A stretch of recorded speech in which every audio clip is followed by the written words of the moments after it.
Yo, my name is Alpha Omega. I'm a Splatoon speedrunner that's been running Octo expansion for the past 3 years or so, even to the point of running an in-person event called PACE. Splatoon YouTuber Ethan Stone recently gave me the opportunity to analyze his personal best run of any % no death abuse, which is the main category in Octo expansion, live on stream over on my Twitch page. This video is a condensed version of that stream, hitting on a lot of the main points that he could use in order to improve his runs. If you're interested in a lot of the finer details and admittedly a lot of nitpicking about his run, the full VOD is available in the description below. Without further ado, enjoy the video. Anyways, let's get into this. Alright. It's not insanely loud, but doesn't need to be. Just claim dyslexia. Oh, that what are is they actually gonna do louder. then? Ethan, be quiet. Alright, so... Yeah, that's fair. Yeah. Okay, first, Ethan, my guy. Why are we taking our hands off the controller? The timer is going. This timer is green.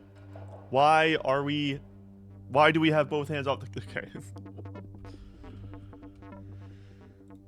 Obvious English. Okay, so language breakdown. Obviously, it is known by this point that Russian is the fastest language to speedrun on. This has been known for a while, but it's only accessible on European consoles. It might just be PAL consoles as a whole. Obviously, it's followed by Japanese, which unsurprisingly you can only get on JP Switches, and then North American Spanish is the third fastest that we know of. It's the fastest for North American consoles. But other than that, yeah, there's not too much else about languages that really matters, especially at, the level where Ethan is, where he just got a 113.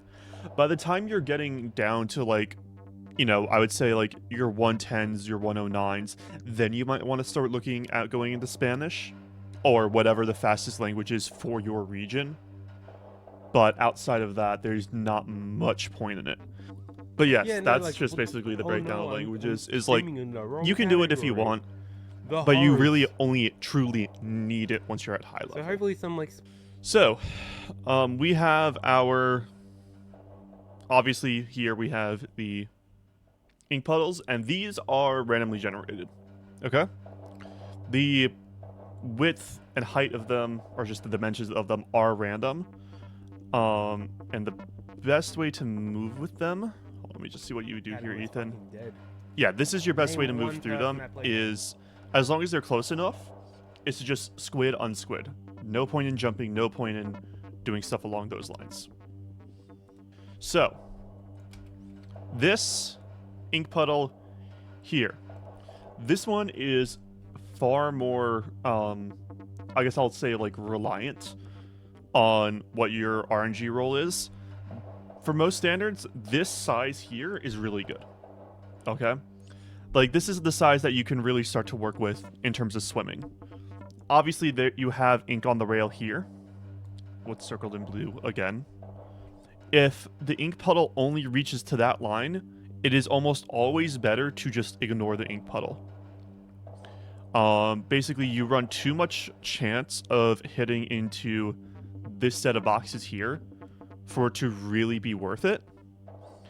And if you happen to run into those boxes, you're losing the time that you would save from otherwise swimming. So basically, if it goes beyond, if the ink puddle goes beyond the rail, you're fine to use it. If not, don't bother. It's just going to be easier in the long run. Okay, so this bomb here, the reason we throw this is to try and get one of these ink puddles here right about in the middle of this platform. So we're trying to get we're trying to get a little puddle of ink into the middle of this platform. However, you don't always want to be using that ink puddle to try and go faster. So for example, here, Ethan, going for this puddle, you don't always want to go for it, because at the very end of it, getting a good ink puddle, going into swim form, and then, you know, the split second that you're in it maybe only saves like 0.3 of a second. So 9 times out of 10, you're not going to be trying to get into this puddle. It's still just faster to walk. Also, the second jump you do out of the ink puddle, you've done it so fast that you're not gaining any of the momentum you would normally get from swimming. All the way out. So now you're going slower through the air than you would be running, which is a really important thing. All right, so swimming forward. You throw the bomb here? Cool. All right. I just want to back that up quickly because it gives me a good example. And this is just for everyone, you know, because obviously Ethan does it here. If you are happening to learn OE. So we throw a bomb in this cutscene to break these boxes in the back here, because that will give us earlier access to the Octoling enemy that's going to super jump there. The cutscene trigger is basically right in the middle of this like bar on the ground here, or just about in the middle of it. So Ethan's timing on the bomb throw is basically perfect. Gets it there, triggers the cutscene, bomb explodes during the cutscene. Always good.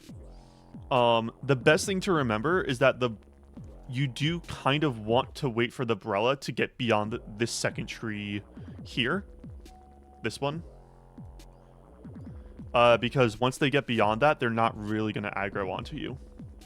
At least from my experience in AO5. Alright, and then last checkpoint. Alright, let me just watch this quickly, because I forgot what you did here. Okay, yes, massive mistake here. So, you have the right idea of trying to throw the bomb into this general vicinity, at the base of the spire. Now, do not touch your left stick until the bomb explodes, okay? By not touching the left stick, the Octoling will not get any closer to you, or their shots won't get closer to you. You will never armor break, and you are much more easily able to tell, like, in this case, okay, the Octoling is going to roll to the right, off the spire, so we need to aim our camera even further to the right to push them back to the bomb. It is all camera work.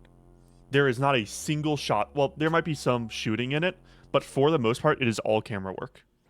It's easy enough. The B hold here is good. Okay. What you should be doing here with this 8-ball on this second sponge specifically, you're trying to get it basically lower down on the bounce pad. Because if you're getting it higher up, first time that bounce happened in a run, that's fair. The big thing is that you stopped shooting it earlier on. The earlier you stop shooting, the sponge is going to slow it down, which means that you're not going to get as much momentum off of the bounce panel, or you're not going to get further down. And then that's going to lead to a circumstance like this, where you're not getting any of the kills. And it becomes really scary, because the bounce pad will just, it reflects the angle at which the 8-ball is coming back from it. So if you're going down a diagonal, that 8-ball is gone. All right, second checkpoint. I have a lot to say about this. So, the second checkpoint is kind of notoriously hard, especially for being early in the run.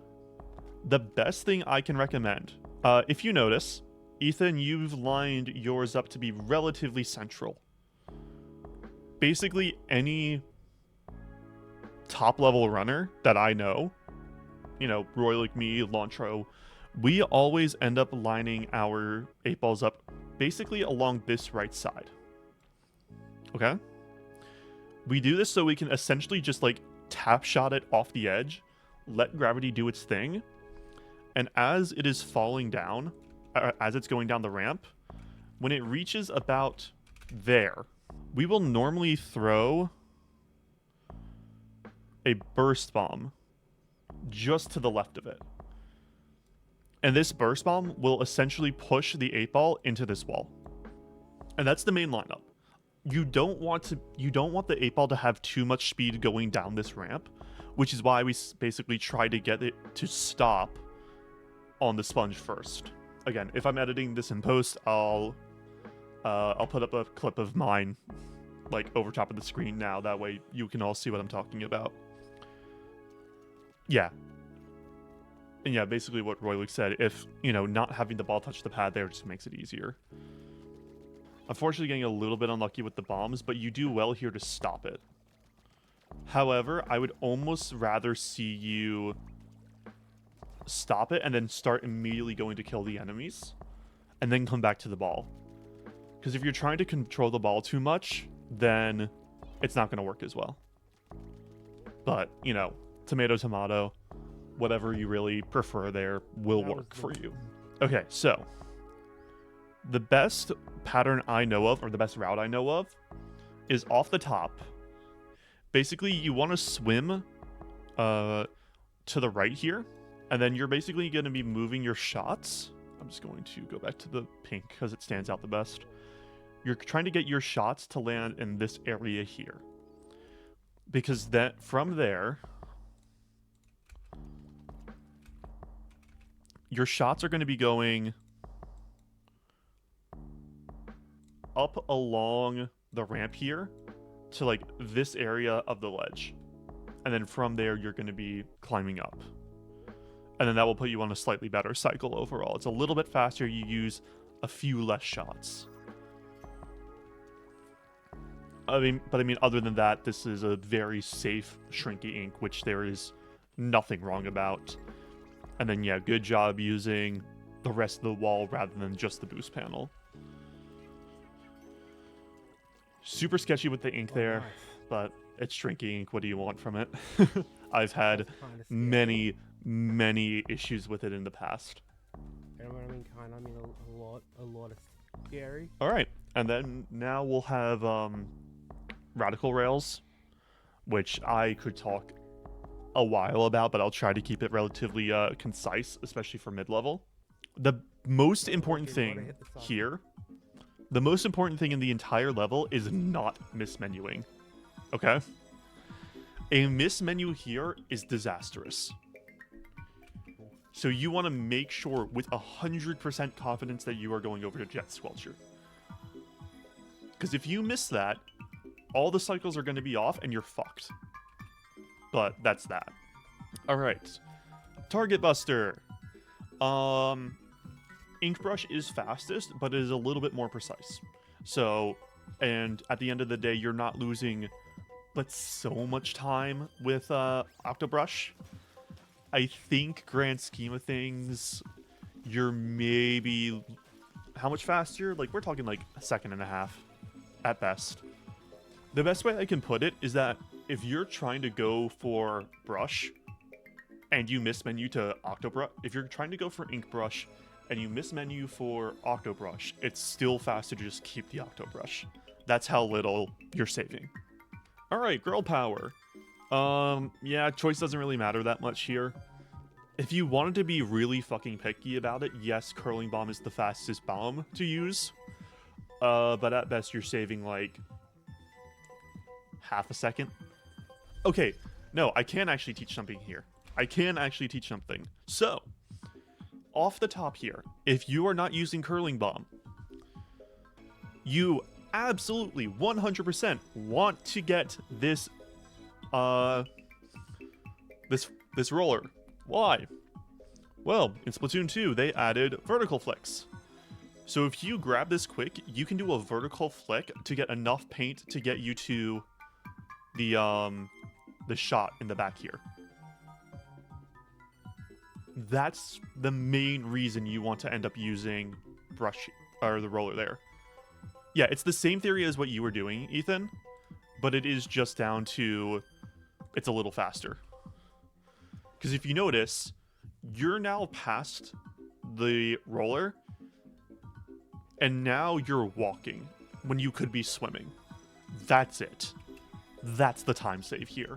Because once you're in the launch pad, it's an auto-scroller. Unless you die. One thing I will say, though, at least for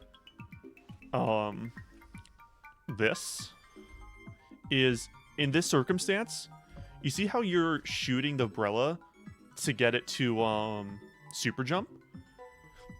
You could also shoot the roller at the same time to get them to both spawn in, and then you can just go over to the right side with the dualies and the brush and then you're through the first phase so much faster.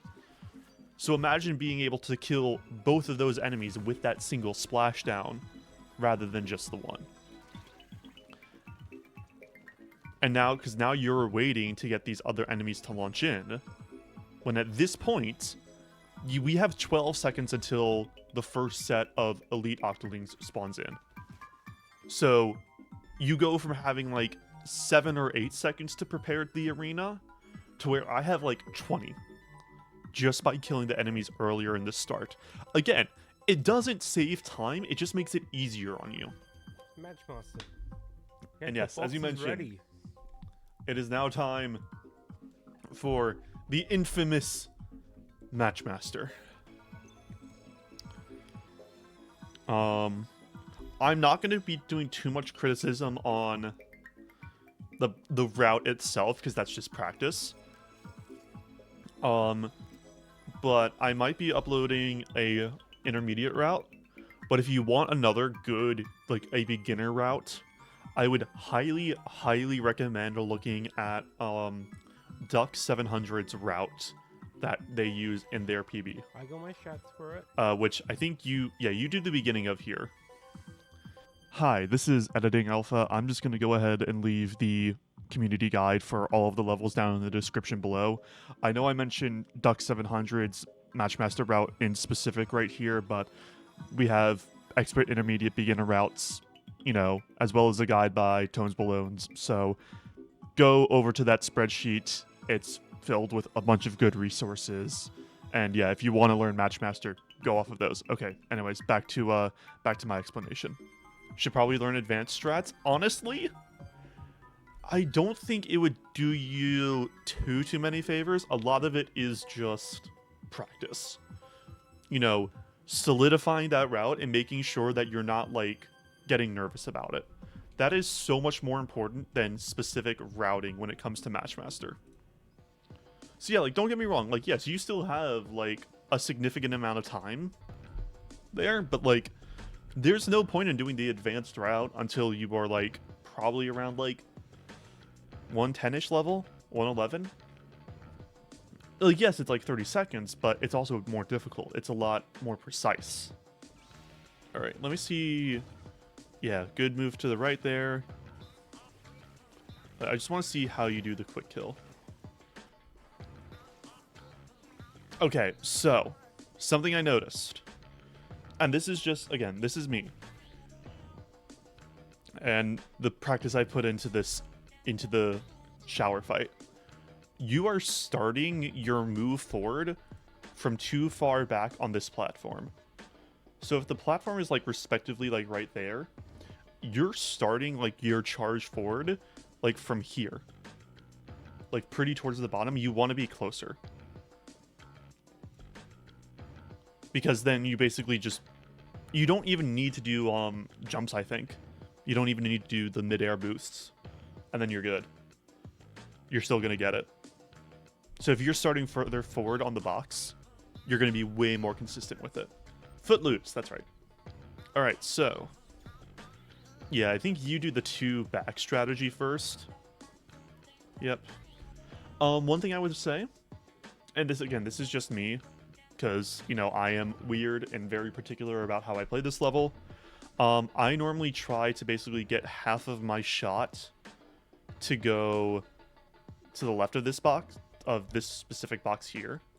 I try to break it, but also have half my shot get like here, because then I can just use this platform to get a little bit more forward momentum. But that's about it.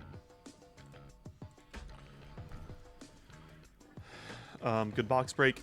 Okay, something else to mention. If you are going to paint this box, you want to stay on this right side, because you can just keep walking towards this enemy and then shoot this other Octo sniper. You can shoot this Octo sniper from like these boxes here. You can shoot across. And not only that, you can get the box break underneath, but that doesn't save that much time. Yep, that's good. That's good. That's good. That's good. That's fine. Okay. You are way too far forward here. you are so insanely far forward on this. You need to basically be here. You don't want to be directly underneath that octocopter, octo striker, whatever. And not only that, you can pre-fire a little bit. And if you pre-fire, then you're going to be hard to beat early if you're far. Exactly. Those pellets take up so much space. Yeah, because since you were so close to that further one, you're no longer in range to get this Octo Striker with 2 shots fast. And then you have to wait. And then you're running into the issue of possibly getting a box broken underneath you. So if you're doing that, if you just move further back on that first Octo Striker, you're going to be in a much, much better position to get the second one. All right, and then the skip. How are you doing this? Okay. I have thoughts on doing it this way. Personally, and this is just how I prefer it, and I find it more consistent. Yeah, I don't like this camera. I like having it that way. You don't want your camera to be parallel with this. You want it to be perpendicular.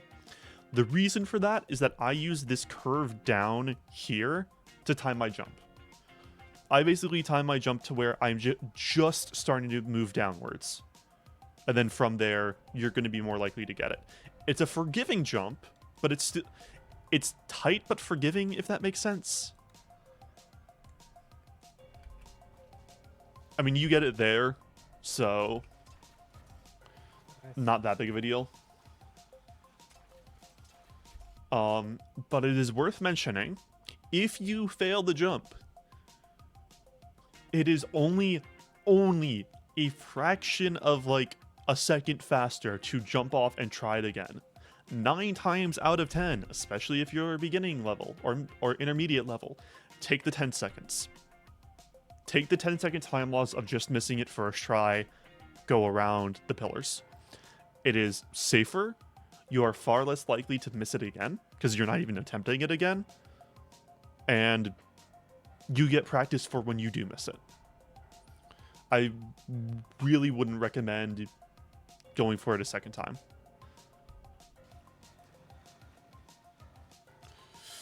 That is insanely sketch. Okay. Personally, I do a two-shot method to rotate it 90 degrees. I think Royluke does a 3-tap shot to rotate it like 60 degrees each time. Whatever works for you, just make sure that you're giving yourself time. All right, on to baller. It's time to ball out. That's a fine jump. All right, so at this point, the moment I see myself climb onto this wall, I know I have to be doing right side. The moment I see that, that's what's going through my brain. And the sooner you can tell yourself, okay, I'm doing XYZ, the better off you're going to be. All right, and now BO1, 8-ball. I want to see how you do this beginning. Yeah, seesaw skip. Oh boy.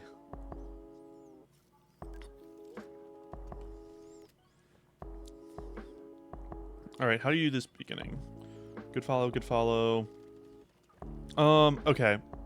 You could probably get away with shooting the 8-ball a little bit later and for a little bit longer, but honestly, that's just a little bit unlucky. Good control of the 8-ball. Alright, actually, on this level specifically, I want to talk about how 8-ball works. Do we need to? Yes. I think it is necessary that we nerd out about how 8-ball trajectory is calculated. So, obviously, you have the 8-ball, and you have your player character. I'm just going to draw boxes, because it's easier. I'm not going to draw it in pink, because that's not easy to see. That's still pink. There we go. So, hold on, I want to...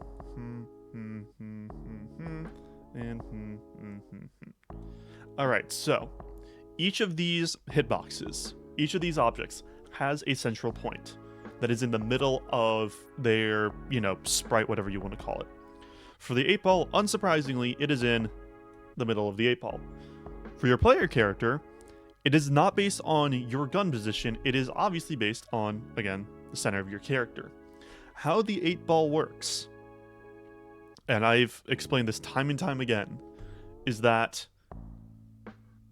the game calculates the line between the middle of your player and the middle of the 8-ball, draws a straight line through it, and that is the path on which the 8-ball is going to go. It does not matter where you shoot it, where on the 8-ball you shoot it, from the center of your character to the center of the 8-ball is the line it will go through. And then that's how we're able to more accurately... Okay, so there's a good example. So here, we're shooting on this side of the 8-ball, obviously, but the line for our character, we're shooting on this side of the 8-ball, but our player character is on this side, so obviously we draw the straight line through the center of our character, through the center of the 8-ball. Would you look at that? There's where the 8-ball goes. Obviously, momentum does play a factor in it. Yeah, this alignment works. Not my personal favorite way of doing it, but... Okay, another thing. When you're doing fine alignments like that, use your Octo link to move it. Because you can push the 8-ball with yourself. You don't have to use your weapon. And if you do it that way, you're going to get much finer control over where the 8-ball ends up.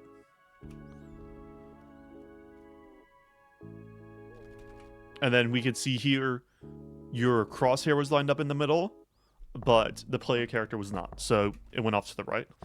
This is a good save, though. Very good save there. Very nice. And it shows us another way in which the calculation works. Even though Ethan is shooting, even though you're shooting to the left side or right side of the 8-ball here, look, your player character is in line with the middle of the 8-ball, so it just goes perfectly straight. Very nice. All right, I wanted to mention this during the run, but I didn't want to because I did not want to come across as rude to you, Ethan. However,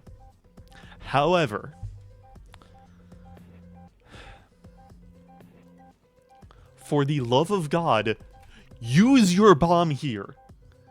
You have this wonderful little thing called a splat bomb. It will almost instantly pop this shield. It is far more powerful in single player to pop the shield than your gun is. Use this thing. It is a massive time save rather than just shooting it. Good second shot. Yep, breaking the wall is what you want to do. Could probably start charging up the shots a little bit earlier, but again, it's not a big deal.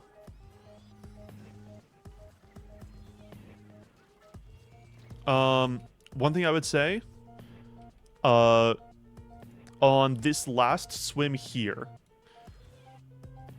highly recommend hugging this wall, going this way. Because if you hug that wall, you're now protected from this. Hold on. You're then protected from this elite Octoling shots better, because they can't shoot you through the floor. So if you're gonna have the floor there, use it. If you're gonna have the wall there, use it. It just makes it a little bit safer, and you're not gonna have the armor break happen as often. Let's see. How are you doing this? Another thing to keep in mind, this is a global cycle, so from the moment you load in, you're on a timer. So menuing quickly is important here.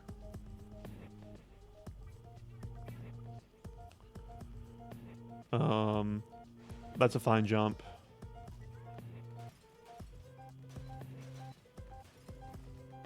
Yep, that's fine, that's fine. You could have probably gotten that bomb in the back, but that's not that big of a deal. Using that there, taking your time. Yeah, there's nothing insanely wrong about that. So good to get that. That's a really safe way of playing GO5, but, you know, hold on, how long was that split for you? Yeah, you're losing maybe 6 seconds to top level there, so it's really not that big of a deal. All right, I remember seeing some wacky, goofy stuff here in GO4. You can use the burst bomb there to just paint the floor beneath you. All right, so immediately off the top, a lot of this level actually comes down to optimizing how you're using your burst bombs rather than your charger. So for the most part, you want to be using your burst bombs as often as you can.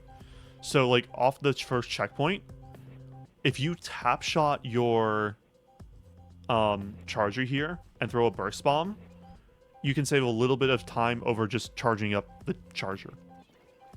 And you still get the same result. You also don't have to jump there. You can kind of just swim around, but not that big of a deal. Good use of the burst bomb there. Here. Okay. Don't charge up your charger. It's counterintuitive, but a burst bomb will not only unfurl in all the way, but it also won't alert the Octo turret, whatever they're fucking called, until you're like halfway down the path that's inked for you. So you're not having to worry about, you know, him getting aggroed early. I love this level so much. But that maybe loses you like 2 seconds, but it's an easy 2 seconds to save. This looks fine. I have not seen the burst bomb there, but that works. If you really wanted to, you could do a nollie here. Basically hold out your sub weapon, have your camera pointed towards the furler here, and then jump off like right at the peak of this rail towards the furler, and you can just about make it. It saves like 4 seconds. We should explain nollie. I mean, it's just... I'll put up a clip of me making that jump with nollie in post. But I mean, for you here, it's not that big of a deal. You're maybe losing, 3 seconds. Alright, we're going into IO5. My beloved. Yes, absolutely you want to use Jet Squelcher here. I think every time we have the option to use it, we use it in any percent. I don't know what your ending time ends up being here, but honestly, there's no reason to go for risky strats until, again, you're at top level. Like, if you're getting a 204 here, you're maybe losing 5 seconds at worst. And that 5 seconds is so much riskier at times. Obviously, until you practice it, but... Alright, anyways. Damageless!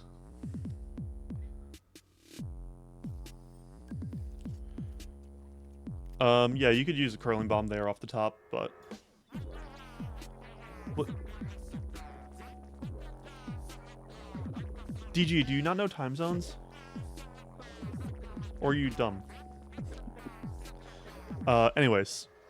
Let's see. Fine curling bomb here. That's fine. You can get a little closer before doing those tap shots. That's fine. Good curl. You could... Okay, small thing, and it's not... doesn't save you time, it's just safer. If you, your shot here is, like, pretty far to the right. If you shoot, like, here, you're going to be a little bit safer. From the, Octo... Roulette? No. Whatever the guy who shoots really fast is. From here... How does your curling bomb look? You could get away with, taking that shot a little later. That's fine. Octo Commander, thank you, Roy Luke. Okay. So here. You're charging up this curling bomb way too long. There's a reason, I mean, you hear me use the, whatchamacallit, the audio cue of 1 Mississippi, and that's like the exact right time to charge up a curling bomb. End of the day, as long as you're getting through here consistently, that's all that matters. But that will take out more of the little guys. Yeah, 1 second ruler shortly thereafter, or slightly less than that. This is something I learned recently. So you actually want to try and get as much paint as you physically can in, like, hold on. You want to get as much paint as you can, like, in this area here. Because the more paint you get in this area, the higher likelihood that you're going to trap the Twinticle that spawns here on last checkpoint. And if they spawn there, they're going to be far less likely to shoot you. So you want to paint there.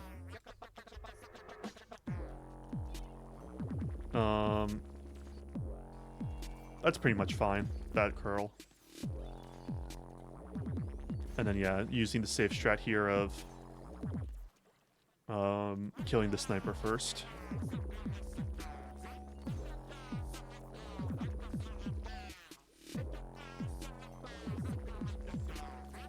Yeah, can't see anything particularly wrong with that. Alright, you don't need to kill that octocopter. You're just trying to paint a line here, move forward, and then here you want to throw a curling bomb. The reason you want to throw the curling bomb here is that it gets you further away, because I remember you die here from the enemy to the right. If you move further up, the wall to your right here, this one here, is not going to get in the way. So you're going to be safer. Yeah, it's unlucky, but it's just one of those things that, like, you kind of just gotta keep in mind. All I will say on Orb is that they always spawn. So the spawn pattern for these, I'm just gonna draw it. Actually, can I go back? No, hold on. Can we go back to at the super jump so we can see the entire thing? Okay, yep, this works. So our spawn patterns for here. First, we have one here on the left, here, one on the right, one on the left. Then we have then we have these two right ones at the same time, and then these two left ones at the same time. You can't see the other one, but it's, oh wait, no, it's there. I'm blind. Then we go all three of the right ones, all three of the left ones. We then have 1, 2, 3, and these two, 1, 2, 3, these two, and basically just repeat. So if you keep in mind that it just, like, it keeps layering but always fires right side then left side, you're going to be caught way less off guard. So, alright, now we have escape. Yeah, splash with shot RNG is smelly. Oh yeah, you can go all the pre-patch stuff sucks. I mean, this switch is a modded switch. All right, so okay, I need to turn Ethan down a little bit more. What's the that's optimal version fine. for Octo expansion? Does anyone know? So through here we're looking Because I think I'm fine. just on the way to Through patch. that specifically, I'm just turning this down even more. You don't need to do much here. I don't actually know if that jump saves you any time. I always thought it did. You can be a little bit more direct with your swim here, but doesn't matter that much. You could go on this jump a little bit earlier. Okay, I got the skip first time. If you do that jump a little bit earlier, you save some more time. And then here, yeah. As a result, so honestly, First time. you see how here you're waiting to get into this ink puddle? You could honestly just run forward. These enemies can't kill you from where you stand. Worst they're going to do is break your armor and you're next to a checkpoint. That's it. Wait, what? So if you just go forward there, anticipate that movement, you're going to save a cycle here. Waiting here is fine. Again, is it optimal? No, but safer. And especially once you get into escape. Especially once you get into escape, that's where you're going to be losing so much time if you do things wrong. But I don't. It just never will be. Just because If you really wanted to, I'm not sure if you do here. No, you don't. You can just jump past these corners, i.e. corner cutting, and you save like a couple seconds. And they're super safe. I mean, yeah, they take practice, but once you get them down, like, yeah, you can do it there, and you're saving time. I wouldn't jump that far, but, you know. And then, yeah, this movement here to get the aggro early. Also, here, you can just jump over those shots, so you don't have to keep moving. Just a B press at the right time. The big thing I noticed when watching this... Okay, so here. What you should be doing is this bomb here should be on this side. Why? Well, we want this corner here to be inked. We want that to be inked because then we get this corner here and we can jump a little bit further up the platform, save a little bit of time. Same thing here. Since we're going to be jumping off of this side, we want this bomb to be on this side. That's it for that.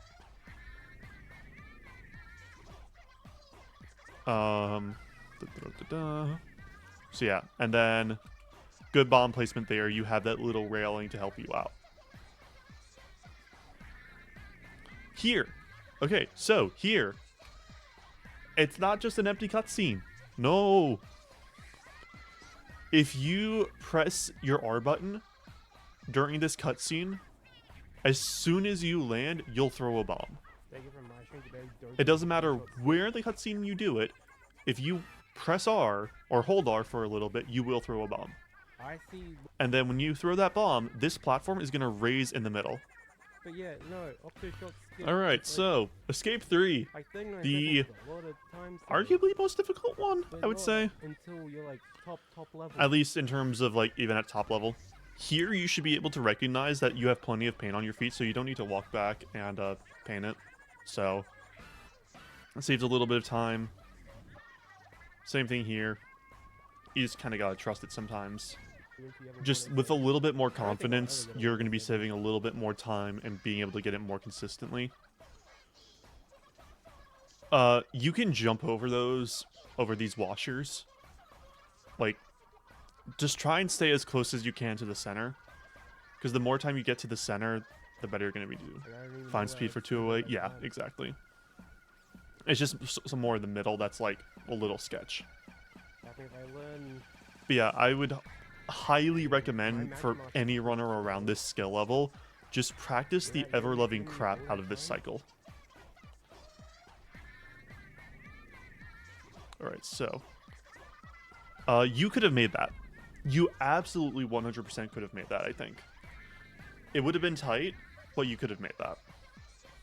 But a lot of that comes from like just confidence in like second checkpoint, beginning of third checkpoint. Okay, so for the love of Plink, for the love of all that is holy, do not jump on these fucking boost panels. Do not jump on these. Ink below them. And then swim up onto them. Why? If you jump onto like this part and up, you will not get boosted up. You will get knocked backwards. 9 times out of 10, you're dying. Don't do it. Just wait. That is all. I have lost runs to that. But I mean, other than that, this last cycle. Okay, yeah. You want to get these boost pads. Because if you get these boost pads, from there, you're going to throw a bomb basically at the base of the door, right here, just so that you have it for future. And then you can also get earlier shots onto the enemy, but again, that's very small details. And then, yeah, if you don't want to be doing laser skip, Behind that, like, this is how I recommend doing it. Just climb over the wall. 3 seconds. It's safer. And, you know, you're maybe losing 3-4 seconds to laser skip. Not that bad. All right, Yeah. into Escape 5. It is very cool. And I remember so much about this and What a magician! What should I jump how through this was the done. tiny 1 pixel gap? Well, like, So, eh, I mean, honestly, the original beginning here is text pretty was much about fine. 1 pixel gap. You can grab this data point a little bit earlier, but this way of doing it is also a-okay. Okay, great. I don't think I get up from there. Only thing is that you'd 100% miss out on the fastest cycle possible, but again, if you're talking like just trying to get to like a 111, you're fine to do this way of doing it. And the biggest thing I noticed, at least on this one, is what you do after you collect this one. Is trouble. For the love of God, do not go for this one first. Okay? You absolutely want to be going to the one that's activated by the switch. Why? Well, we need to go over there anyways. And then from there, we can more easily go from... I drew on the wrong screen. We can go from this one, back over to this one, over to this one. Rather than having to make this entire trip back over. That's why we do it. You're basically, you know, doing one less little thing. One less, like, trip, effectively. Because at this point, you're not making this cycle anyways. I mean, you probably could have grabbed it here and played it a little bit risky, but you're not making this cycle anyways, and now you still have to go all the way back over, when you could be getting the next data point, and actually possibly making this cycle. I mean, that's what Balatro does to you. You forget about everything in your life. Nothing else matters anymore. That uni assignment. Who cares? It's just a So rather than and then not only that, but you also have to shoot over here to climb up again, which is now losing you even more time. Like I've already kind of done my So Balatro. that's mostly why we recommend. That's why we do this phase the way we do. And then, okay, here. So you notice how you can jump and then shoot very shortly after. If you boost and shoot, you will always find a way into your own ink. So if you had done a shot here and immediately gone into squid form or octo form, whatever you want to call it, you'd be absolutely fine to not have to take this ink rail, which is slower. All right, Escape 6. I highly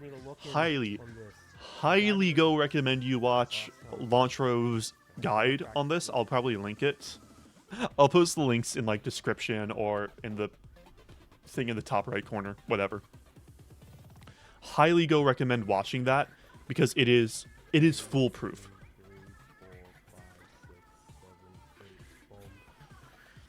And like, listen to what he says. So for example, right at the start here, you're spawning in and not moving forward. You should absolutely be holding forward through this cutscene to immediately throw the bomb. Because the longer you delay here, the more likely you are that you're going to get hit by like the sprinklers or some of the Octo Zeppelins or Octo thingies. These guys that we're about to pass through. Not these guys. These guys. Although I'm a little surprised you didn't get hit there, but... Nice. Also, ideally, you'd want to be a little bit closer to, like, this side of the platform through this section, because the closer you are to the orb, the more likely the enemies are going to shoot you. And then as you're going through these turns, I'm noticing this. Let me get to a spot where you're not shooting. You actually want to be as close as you physically can to the orb. Why? Well, if you're close to the orb, even through the turns, when the platform is rotating around you, your shots are going to still hit the orb, even if you don't move your camera. So that's why we stand close to the orb on these sections specifically. It literally makes it so that you don't have to aim.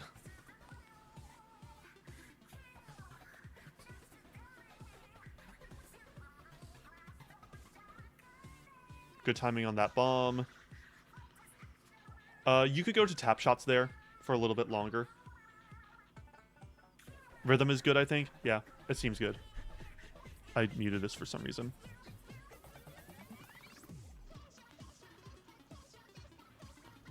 And then, yeah, I think... Yeah, you got a little bit, like, scared here, I think, by not hitting it. You're too far back.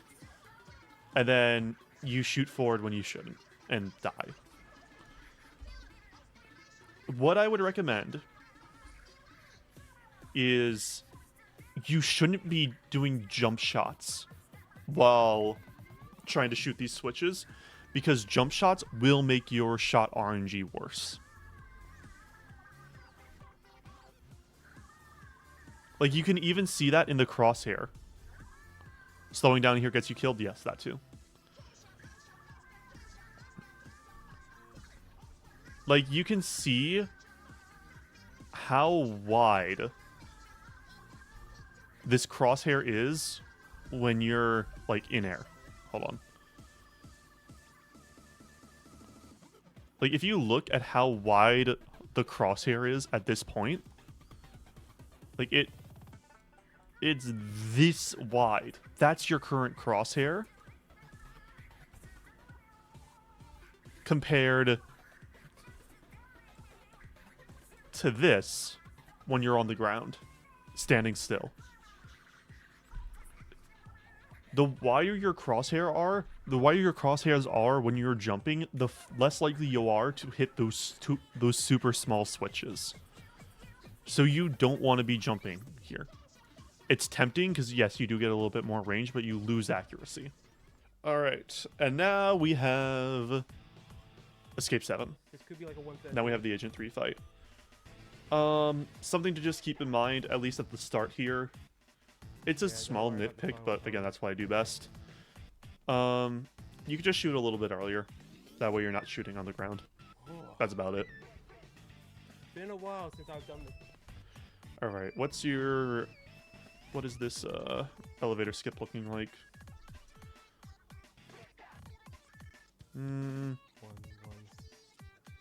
Yeah, that's good timing. You don't need to do a substrafe here. You just need to, like, swim and jump at the very edge. But I absolutely like this timing of when you're moving. Of, like, this black line here completely disappearing. That is absolutely the timing I would use. In fact, it is the timing I use. I should probably also explain how one cycles work, because we're going to be getting into those. Alright. So, how do one cycles work? And I'd absolutely recommend this for anyone learning Agent 3. Basically, Agent 3 has enough health here to take a direct bomb hit, and I believe it's 4 shots. Alright? And once they take their first point of damage, they're gonna roll away. But if you put a splat bomb at Agent 3's feet, and right before it explodes, you start to shoot them, there's a good chance you get a 0 cycle, and they won't roll away. And you don't have to do this whole, like, bouncing around stuff. That's an unlucky hurling bomb. Oh no. Like, it's super unlucky, but thankfully you're not going into splashdown phase. So you're pretty much fine.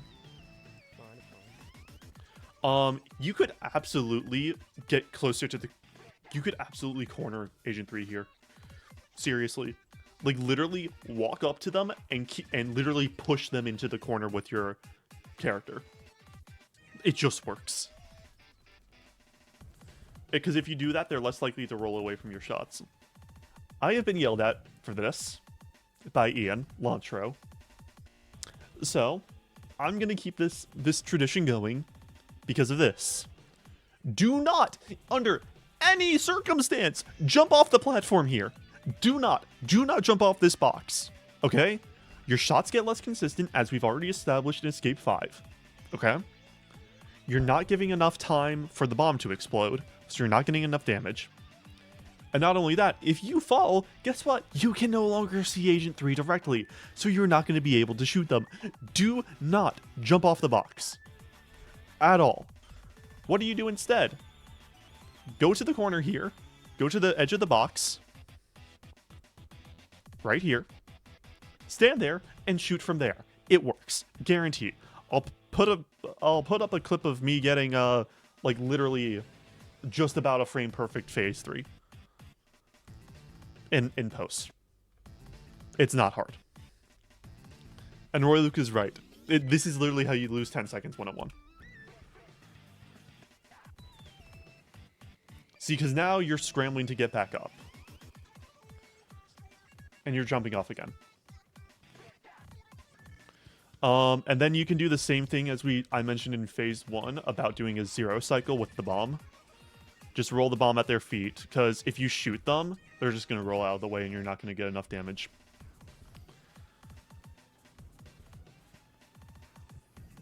And if you have Agent 3 low enough on health, you can just tank a splashdown. I've done it before. And there you go. 113.57. So yeah. Well, and then from here you just have, 6 minute 9 second cutscene into Turf War. But like that's kind of it. Come on. Monster route is like the big yeah, and like if you're speedrunning Octo expansion, you know how to do statue. Like there's nothing else to mention about that. I don't remember. For you, Ethan, highly recommend doing some escape RTA practice. Not only is it a good way to obviously get familiar with the last third of the run, it gets your movement better, makes it more confident, and then you are far less likely to get nervous in that part of the run. I know I have many attempts in it. It's always good practice, and it's the reason we have the category. And it's specifically designed to be a any percent practice category. Other than that, cleaning up small stuff in Metro. And honestly, yeah, like if you do that, obviously small practice here or there, I could absolutely see you getting whatchamacallit, like a 111, 110. It's not unreasonable to hit that level. Because what? I started speedrunning OE in like January of 2022, and I got a 110 by September. And for a good amount of time, I was working, and I wasn't playing at all. So, take that as you will. If you put in like, honestly, like no more than like 10 hours of practice, just like I'd say like split 5-5 escape RTA and Metro, you're gonna be fine. And that goes for like just about anyone who wants to run this. It is very daunting off the top, because it's Octo expansion. It's one of the hardest, per the community, it's like the hardest DLC we have it's the hardest campaign we have in the series. And, I wouldn't shy away from saying that is in fact the truth. But there is so much more to this game than just difficulty. It is so varied. It is so much of a test of, movement and ability with a variety of weapons. If there is anything to learn, is that this game is super accommodating for whatever your skill level is. And it will always be satisfying to play well. Because Octo expansion is difficult. Basically beating it to a pulp and basically making it your own is infinitely satisfying. It is why I love this category. It is why I love this game. And why I want more people to get into it. And that's basically my TED Talk about Octo expansion 90%. Okay, thanks, bye. Do we have any other questions, class?